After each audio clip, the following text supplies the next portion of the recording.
Student, आज हम class 7 science के पहले चैप्टर पादपों में पोषण के प्रश्नोत्तर करेंगे और उसको अच्छी तरह से समझेंगे। पहला क्वेश्चन है, जीवों को खाद्य की आवश्यकता क्यों होती है?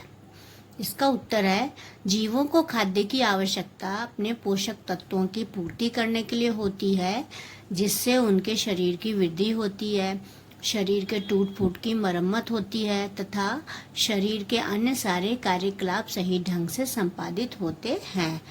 अब है जीवों को खाद्य की आवश्यकता। खाद्य मतलब भोजन।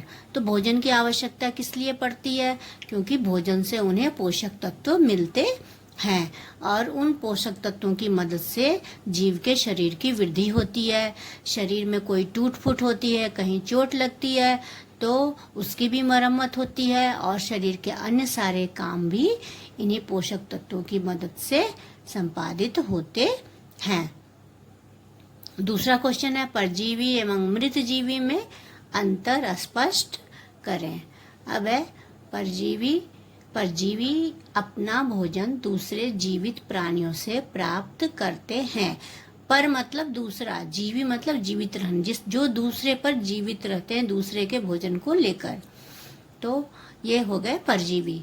मृत जीवी, मृत मतलब मरे हुए चीजों पर या जो जीवित रहते हैं वो मृत जीवी हो गए। मृत जीवी अपना भोजन मृत एवं सड़े गले प्राणियों से प्राप्त करते हैं। अब परजीवी का उदाहरण है अमर बेल और मृतजीवी का उदाहरण है मशरूम। अमर बेल आपने देखा होगा, बड़े बड़े पेड़ के ऊपर पीले रंग के धागे जैसी संरचना होती है, वो पूरे पेड़ पर फैल जाते हैं और उनसे अपना भोजन लेते हैं, तो वो हो गए परजीवी। और आपने सड़ी गली लकड़ियों में खासकर बरसात के समय में देखते हैं, उसके ऊपर छत्ते की तरह की आकृति का पौधा आ जाता है तो मशरूम कहते हैं। तो ये हो गया मृत जीवी। तीसरा क्वेश्चन है, आप पत्ती में मंड की उपस्थिति का परीक्षण कैसे करेंगे? कैसे पता लगाएंगे कि पत्ते में मंड यानी कि स्टार्च होता है? तो इसके लिए हम पत्ती में मंड की उपस्थिति का परीक्षण आयोडीन विधि के द्वारा करेंगे। इस परीक्षण के लिए हमें पहले एक हरी पत्ती लेनी है। इस पत्ती को हम पहले पानी में उबालेंगे और उसके बाद थोड़ी देर अल्कोहल में उबालेंगे।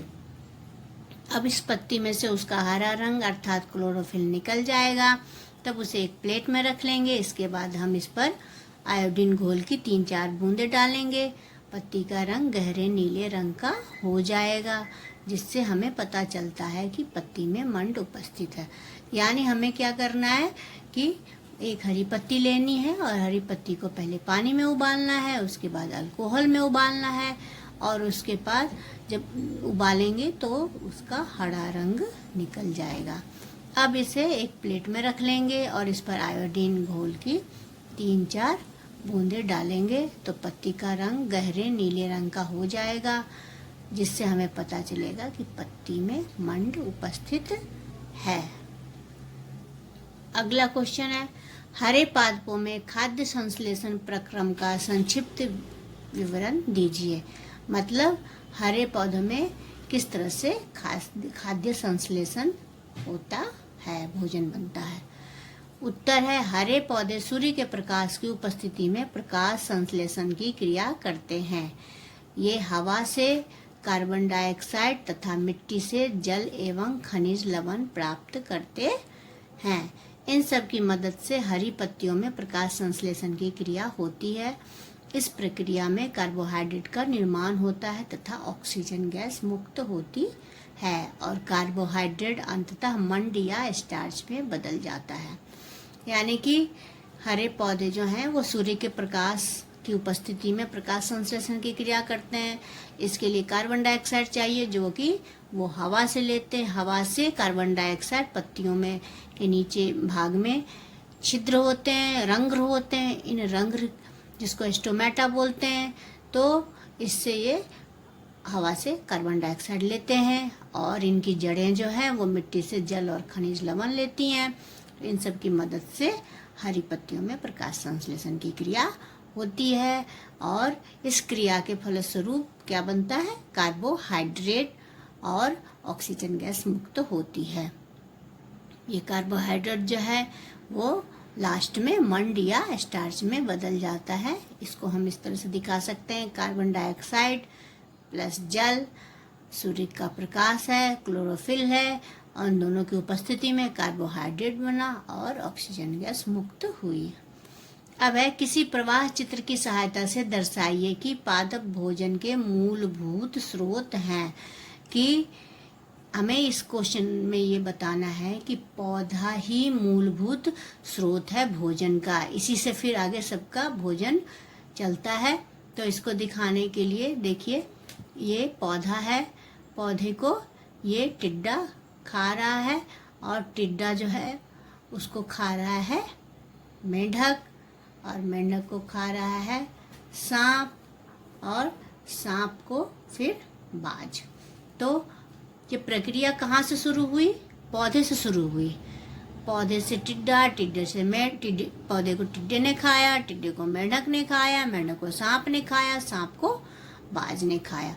तो इस चित्र से ये पता चलता है कि पौधा जो है वो भोजन का मूलभूत स्रोत है। आगे हम आएंगे, रिक्त स्थानों की पूर्ति कीजिए।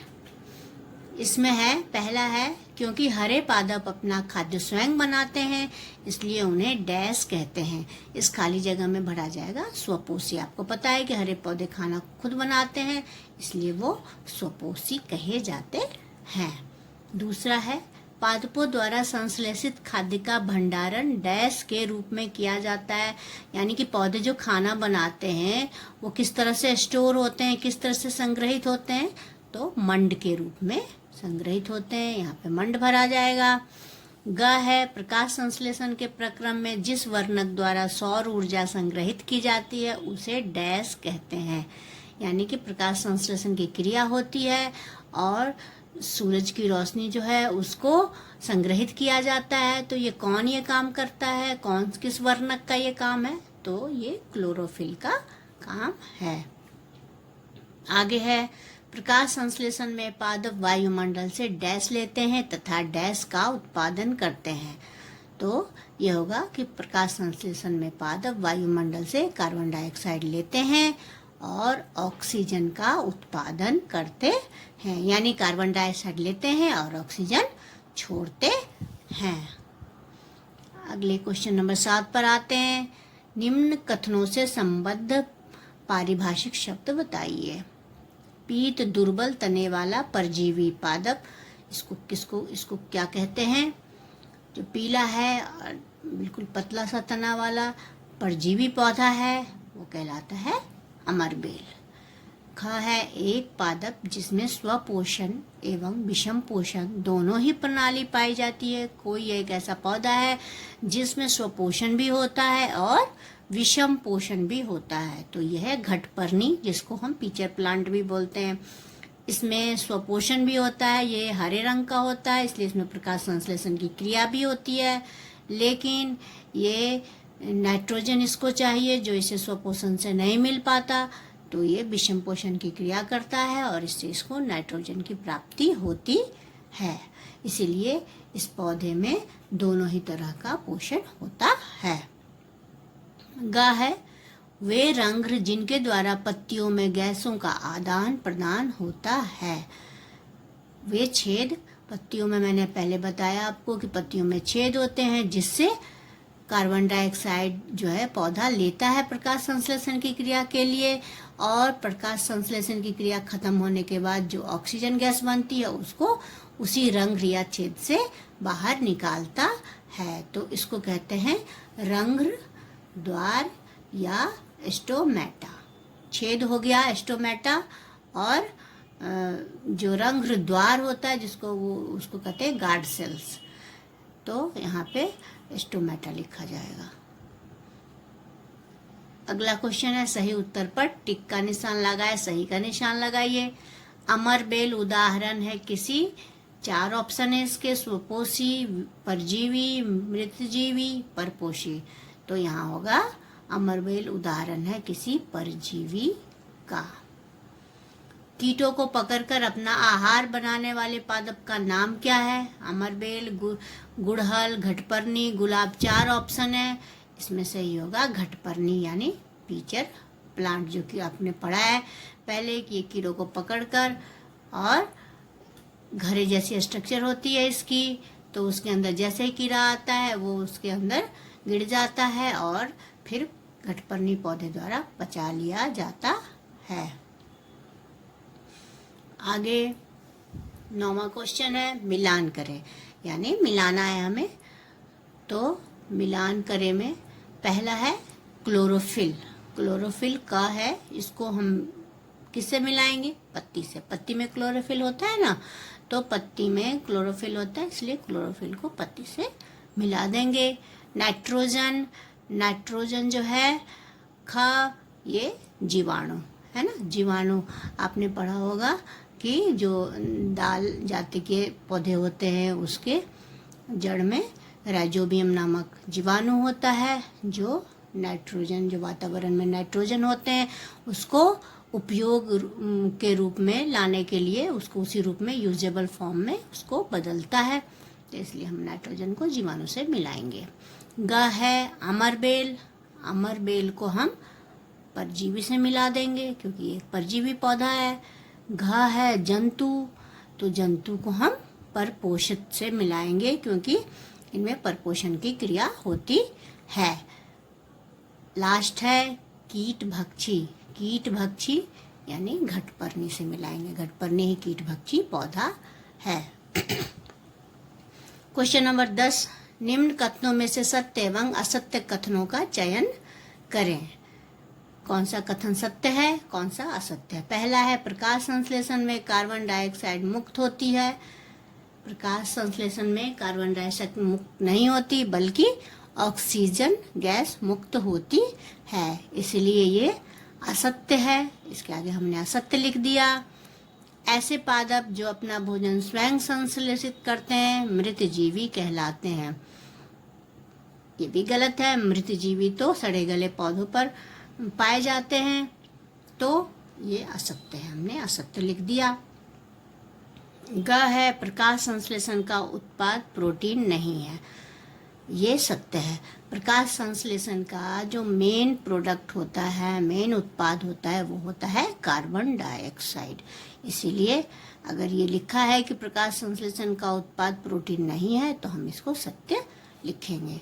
घ है प्रकाश संश्लेषण में सौर ऊर्जा का रासायनिक ऊर्जा में रूपांतरण हो जाता है, ये भी सही है। हमने पढ़ा है प्रकाश संश्लेषण में सूरज की ऊर्जा जो होती है उसको रासायनिक ऊर्जा में बदला जाता है, तो ये कथन सत्य है। अब 11वां है सही विकल्प चुनिए। पादप के किस भाग द्वारा प्रकाश संश्लेषण हेतु वायु से कार्बन डाइऑक्साइड ली जाती है? कौन सा भाग है जो हवा से कार्बन डाइऑक्साइड को लेता है? तो इसका उत्तर हो गया रंध्र, यानी छेद जो होता है जिसको स्टोमेटा बोलते हैं, तो इसका उत्तर रंध्र सही है। 12वां है वायुमंडल से मुख्यतः जिस भाग द्वारा पादप कार्बन डाइऑक्साइड प्राप्त करते हैं वह है। वायुमंडल से जो भाग कार्बन डाइऑक्साइड लेता है वो है पत्तियां, क्योंकि आपने पढ़ा है पत्तियों में छोटे छोटे छिद्र होते हैं जिसको स्टोमेटा बोलते हैं, जिसके द्वारा वायुमंडल से पौधा फोटोसिंथेसिस के समय, प्रकाश संश्लेषण के समय कार्बन डाइऑक्साइड लेता है, तो इसका उत्तर होगा पत्तियां। इस तरह से हमारा ये पाठ जो है इसके प्रश्न उत्तर हमने कर लिए हैं। आगे के लिए आप दूसरी वीडियो का इंतजार कीजिए।